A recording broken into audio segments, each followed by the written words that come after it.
Those moments resulted from two beliefs in particular: that the government was a force for social betterment, and that all citizens shared responsibility for the common good. That vision was never perfect. In fact, it never fully became reality, but it had political, cultural, and social traction, especially in times of hardship. One such time was the Great Depression of the 1930s. The economic crisis moved large numbers of Americans to abandon the belief in self-sufficiency and turn to the government for assistance. At that time, for most people, insecurity was understood in economic terms. President Franklin D. Roosevelt's New Deal offered programs, such as Social Security, to provide a safety net for the many Americans who had lost jobs, income, and opportunities. The New Deal rested on a widely shared belief that the government had a responsibility to assist citizens in need. The safety net did not reach everyone, however.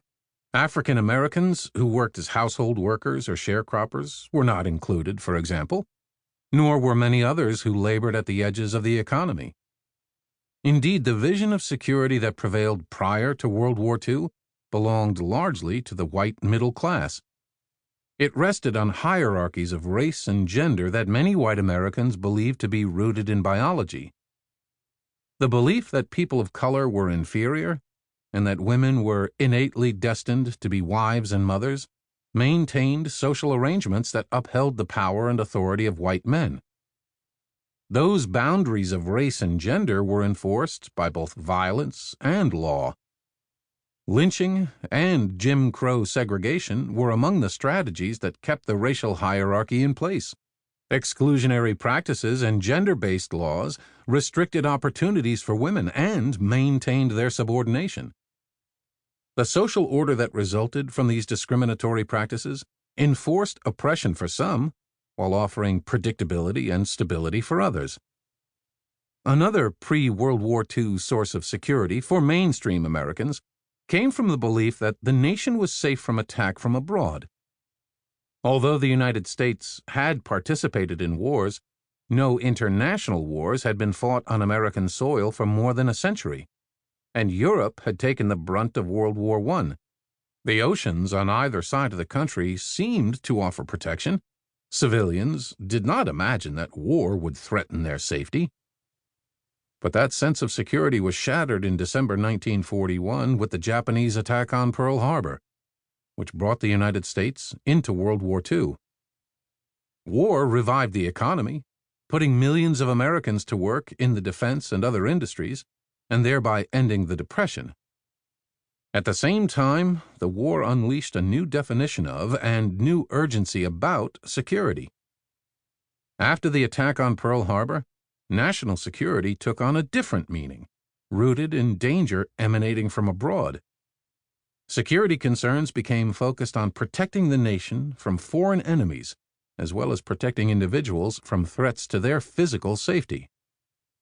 The war marked significant changes in the quest for security in other ways, too.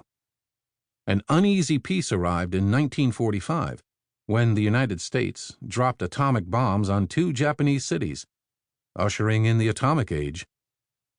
The war was over, but new anxieties emerged.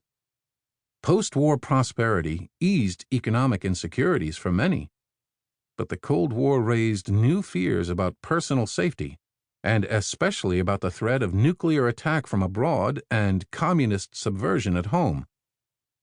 In this new era of danger, in which the physical safety of civilians was suddenly at risk, national security became the responsibility of the government, while citizens became responsible for their own protection.